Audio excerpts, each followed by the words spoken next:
Planning board మాజీ chairman.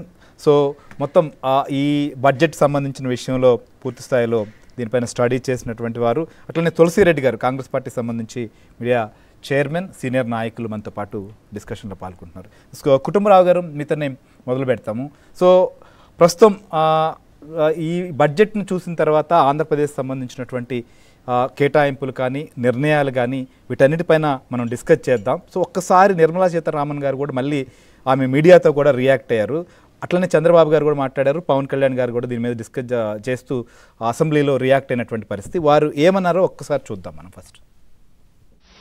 Amaravati capital construction, ఎందుకంటే Andhra Pradesh reorganisation act మేరకి స్టేట్ క్యాపిటల్ బిల్డ్ చేయడానికి సెంట్రల్ గవర్నమెంట్ దానికి స్టేట్ గవర్నమెంట్కి హెల్ప్ చేయాలని యాక్ట్ ప్రకారం ఉంది. So capital city Amaravati build up చేయడానికి మేము డెఫినెట్గా వాళ్ళకి అసిస్టెన్స్ ఇవ్వాలి. ఇప్పుడు నేను చెప్పిన 15,000 కోట్లు వరల్డ్ బ్యాంక్ అసిస్టెన్స్ తోటి మేము వాళ్ళకి తెప్పిస్తున్నాం. ఆ క్యాపిటల్ బిల్డ్ చేయడానికి కేంద్ర ప్రభుత్వం పూర్తిగా కట్టుబడి ఉంది. పోలవరం గురించి మాట్లాడితే దానికి ఒక పోలవరం నేషనల్ ప్రాజెక్ట్స్, సో అది కేంద్ర ప్రభుత్వం మీద ఉంటుంది. మోస్ట్ నేషనల్ ప్రాజెక్ట్ అని చెప్పినప్పటికీ అది సెంట్రల్ గవర్నమెంట్ ఇంప్లిమెంట్ చేస్తుంది. కానీ ఇక్కడ ఆంధ్రప్రదేశ్ గవర్నమెంట్ ఇంప్లిమెంట్ చేస్తుంది నేషనల్ ప్రాజెక్ట్ని. సో అది కంప్లీట్ చేయడానికి ఎంత అవుతుందో అంత మేము చేయాల్సిందే. తర్వాత అది గ్రాంటా లేదు సెంట్రల్ గవర్నమెంట్ మల్టీనేషనల్ బ్యాంక్ నుంచి తీసుకొస్తున్నారు ఏంటి అని అంటే నేషనల్ ప్రాజెక్ట్ అన్నప్పటికీ ఖర్చు మాది కదా. ఢిల్లీకి పోయినప్పుడు చాలా స్పష్టంగా రిక్వెస్ట్ చేశాం.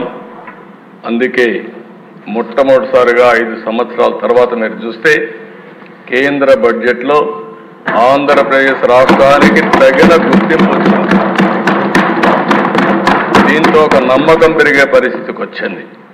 అమరావతి క్యాపిటల్కి special finance support multilateral development agency ద్వారా దగ్గర ఒక 15,000 కోట్ల రూపాయలు ఇవ్వడానికి కేంద్రం ప్రతిపాదన పెట్టింది.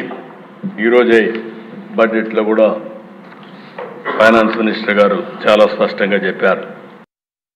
ఈరోజు ఇందాక న్యూస్లో చూసిన అధ్యక్ష 15,000 కోట్ల రూపాయలు మన ఏ అమరావతి లేకుండా ఈరోజు వరకు ఇబ్బంది పడతాం. అలాంటి అమరావతికి కేంద్ర మంత్రి మన నాయకులు గౌరవ ప్రధానమంత్రి శ్రీ నరేంద్ర మోదీ గారు బడ్జెట్లో ఈ రోజున 15,000 కోట్ల రూపాయలు అమరావతి కోసం రిలీజ్ చేసినందుకు సహృదయంతో మనస్ఫూర్తిగా కూటమి తరఫున మా అందరి తరఫున కూడా వారికి ధన్యవాదాలు తెలియజేస్తున్నాం అధ్యక్ష. రైట్.